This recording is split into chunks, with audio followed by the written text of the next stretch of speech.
কেউ জেনা করে ফেলছে, ইয়াং জেনারেশন অ্যাফেয়ার, হারাম অ্যাফেয়ার, জেনা করে ফেলছে বা বাধ্য হয়ে সে হারাম জব করছে, মাদকদ্রব্য সেবন করেছে, এমন কোনো পাপ নাই সে করে নাই।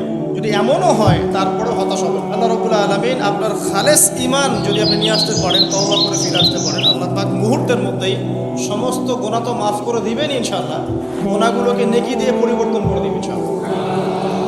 ফিরআউনের এই যে বড় বড় জাদুকররা, তারা যখন লাঠি ছুঁড়ে মারলো, সাপ হয়ে গেল। এবার মুসা আলাইহিস সালাম তার লাঠি ছুঁড়ে মারলেন, তার লাঠি এত বড় সাপ হয়ে গেল যে ওই সাপগুলোকে সে গিলে ফেলল। এই দৃশ্যটা দেখে এই জাদুকরদের সবাই তাৎক্ষণিক মুসলিম হয়ে গেল।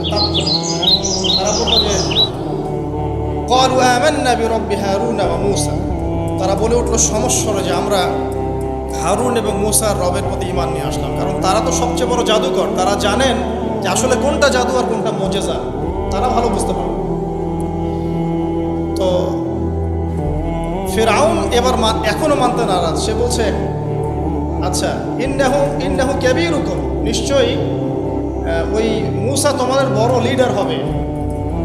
আল্লামাকুমুস সিহর, সে তোমাদেরকে জাদু শিখিয়েছে মনে হয়। ফিরআউন বলছে মূসা এবং হারুন সম্ভবত তোমাদের লিডার, সেই তোমাদেরকে জাদু শিখিয়েছে। নাউজুবিল্লাহ। তো এই জাদুকররা কিছুতেই আর ঈমান হারা হলো না। তারা এক ওয়াক্ত নামাজও পড়ে নাই, একটা সওমও রাখেন নাই, তারা কিন্তু আল্লাহর জন্যে জিহাদও করেন নাই, তারা যাকাত দেন নাই, কিছুই করেন নাই, শুধু ঈমান আনার পরেই ফিরআউন তাদেরকে হত্যা করল, ডান হাত বাম পা কেটে ফেলল এবং শুলে চড়িয়ে দিল। ইনশাআল্লাহ তারা জান্নাতে চলে গেলেন শুধু ঈমান আনার কারণে, শুধু ঈমান আনা, খালেস ঈমান। ঈমানই সবচেয়ে বড় বিষয়। আমল করতে গিয়ে আমাদের মধ্যে ভুল ত্রুটি হতে পারে, এমনও হতে পারে কেউ সুদ খেয়ে ফেলছেন, কেউ জেনা করে ফেলছেন, স্পেশালি ইয়াং জেনারেশন অ্যাফেয়ার, হারাম অ্যাফেয়ার, জেনা করে ফেলছে বা বাধ্য হয়ে সে হারাম জব করছে, ঠিক আছে, মাদকদ্রব্য সেবন করেছে, এমন কোনো পাপ নাই সে করে নাই। যদি এমনও হয় তারপরে হতাশ হবেন না।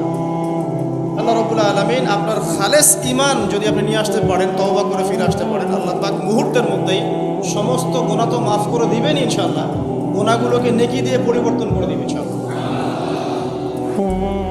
আমি ইয়াং জেনারেশনকে রিকোয়েস্ট করবো যে হতাশ হবেন না। হতাশার কারণে তারা আজকে বিভিন্ন জায়গায় চলে যাচ্ছে। শুধু হতাশা, চাকরি নাই হতাশ, গার্লফ্রেন্ডের সাথে মনিমনা হচ্ছে না হতাশ, তারপরে বাসা থেকে প্রেশার দেওয়া হচ্ছে হতাশ, কবে কামাই করবি, কবে খাওয়াবি হতাশ, চাকরি একটা ভালো রেজাল্ট হচ্ছে না হতাশ। মানে হতাশাই কিন্তু মূল কারণ। ফ্রাস্ট্রেটেড তারা লাইফটার প্রতি, দূর লাইফে কিছুই করতে পারতেছে, চারদিক থেকে প্রেশার। তখন তারা হতাশ হয়ে বিভিন্ন খারাপ পথে পা বাড়াচ্ছে। তো হতাশা দূর করার জন্যে একটা বিষয় যথেষ্ট, সেটা হলো আপনি আল কোরআনের কাছে আসেন এবং 5 ওয়াক্ত নামাজ মসজিদে আদায় করেন। ইনশাআল্লাহ দেখবেন হতাশা আপনার মন থেকে চলে যাবে। ডেইলি জিকির আজগারগুলো নিয়মিত করেন, দেখবেন ইনশাআল্লাহ আপনার মনটা আল্লাহর নূর বা আলো দিয়ে পরিপূর্ণ থাকবে। আপনি হতাশ হবেন। আর শয়তান তখনই সুযোগ নেবে আপনার কাছে যখন আপনি হতাশ হয়ে যাবেন। আপনি হতাশ হয়ে গেলে শয়তান আপনার কাছে সুযোগ নেবে, হতাশ হবেন। তো আসুন সামনের দিকে যাই। যে জাদুকররা যখন ইসলাম কবুল করলো, এরপরে নবী মুসা আলাইহিস সালাম ফিরআউনকে বারংবার দাওয়াত দিয়েছেন। বারংবার, কতবার সেটা আল্লাহ ভালো জানেন। বারংবার তাকে দাওয়াত দিয়েছেন, ফিরআউন তার দাওয়াত কবুল করেনি।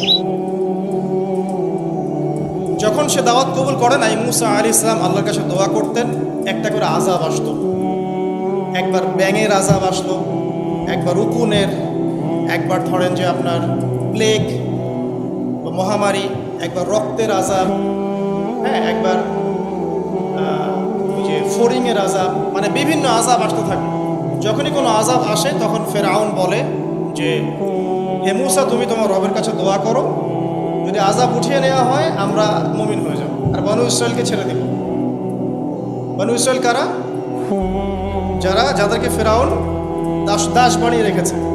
এই বনু ইসরায়েলদের সাথে ইউসুফ আলাইহিস সালামের সম্পর্ক আছে, ইয়াকুব আলাইহিস সালামের সম্পর্ক আছে, ঘুরে ফিরে ইব্রাহিম আলাইহিস সালামের সন্তান ইসহাক আলাইহিস সালামের ট্রাইবের সাথে মিলে যাবে। ঠিক আছে, যারা প্রথমে থাকতেন প্যালেস্টাইনে, সেখান থেকে এই যে মিশরে চলে আসলেন, পরে তাদের হিস্ট্রি কী হলো আমরা সামনে জানবো। যখনই কোনো আযাব আসে তখন ফেরাউন মুসা আলাইহিস সালামকে বলে, তুমি জাস্ট দোয়া করো আল্লাহর কাছে, আল্লাহ যেন আযাব উঠিয়ে নেয়, আমরা মুমিন হয়ে যাবো।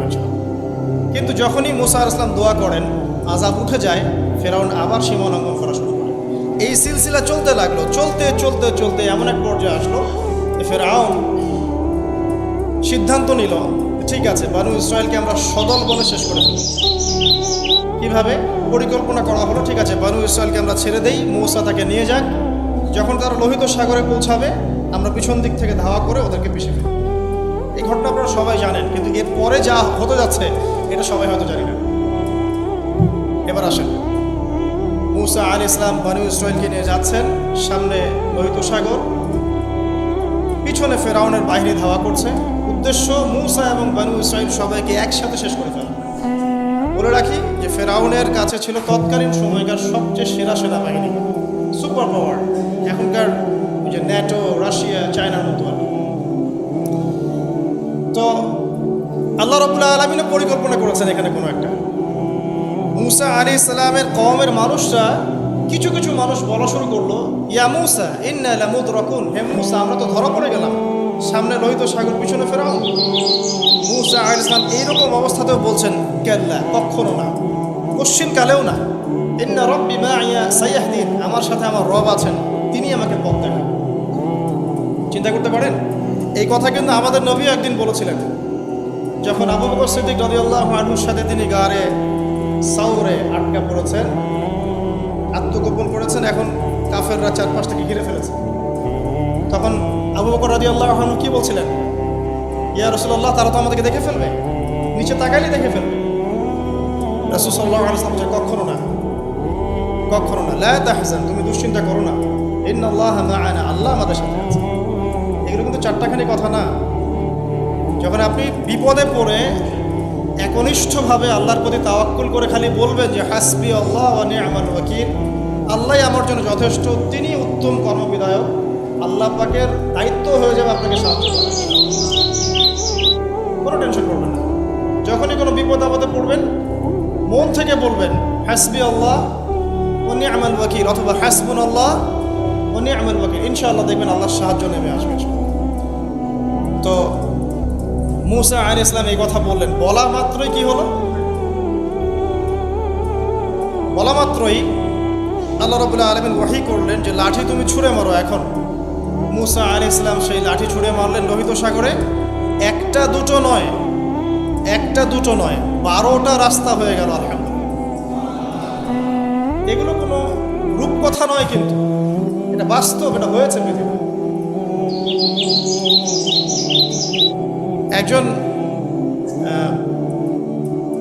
আলেম একটা কথা বলেছিলেন একদিন, যে আগে মানুষ যত বেশি আল্লাহর কাছাকাছি থাকতো, আল্লাহ পাকের নুসরা মানে সাহায্য তত কাছে থাকতো।